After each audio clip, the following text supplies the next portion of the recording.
Trita Parsi slams U.S.-Israel strikes on Iran as reckless gamble that could spark nuclear proliferation. June 22, 2025, Al Jazeera report. Washington, Tehran. In a high-stakes interview with Al Jazeera, Trita Parsi, executive vice president of the Quincy Institute for Responsible Statecraft, sharply criticized the recent joint U.S.-Israel strikes on Iran's nuclear infrastructure, warning that the move could backfire disastrously and guarantee Iran's transformation into a nuclear weapons state within the next decade. The U.S. military confirmed strikes on 3 key Iranian nuclear sites, Isfahan, Fordo, and Natanz, early Sunday morning, with President Donald Trump declaring the sites completely and fully obliterated.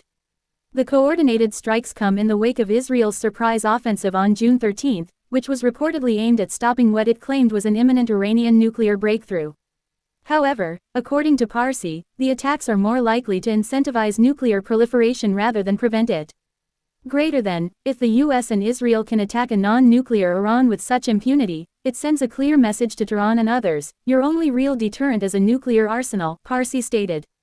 This recklessness could make a nuclear-armed Iran inevitable within 5 to 10 years. Mission accomplished, narrative debunked. While President Trump claimed victory and portrayed the strikes as a decisive blow to Iran's nuclear ambitions, Parsi cast serious doubt on that assessment. There are credible reports that Iran anticipated the attacks and likely moved its enriched uranium stockpiles and sensitive equipment beforehand.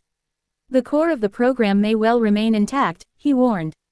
Parsi further predicted that Israel would push for sustained military pressure, pointing to the recent uptick in covert operations, including the assassination of Iranian nuclear scientists, as evidence that the strikes mark the beginning of a broader, protracted campaign.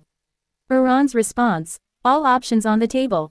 Iranian Foreign Minister Abbas Araghchi swiftly condemned the U.S. strikes as outrageous and unlawful, issuing a stern warning from Tehran. The United States has crossed a red line. These attacks will have everlasting consequences. The Islamic Republic reserves all options in response to this blatant aggression, Araghchi declared on social media platform X. Regional and public fallout. Parsi also evaluated the broader regional impact, expressing skepticism that Iran's allies would immediately escalate the conflict. Hezbollah is already overstretched in Lebanon, and while the Houthis may launch symbolic responses, I doubt they're prepared for sustained escalation against U.S. assets, he explained. Inside Iran, public opinion appears fractured but increasingly volatile. The shock and outrage over foreign strikes are being matched by a growing fear of full-scale war with the United States. The Iranian public is torn, said Parsi. On one hand, there's an overwhelming demand for retaliation. On the other, people fear this could spiral into catastrophic war. A dangerous precedent. Beyond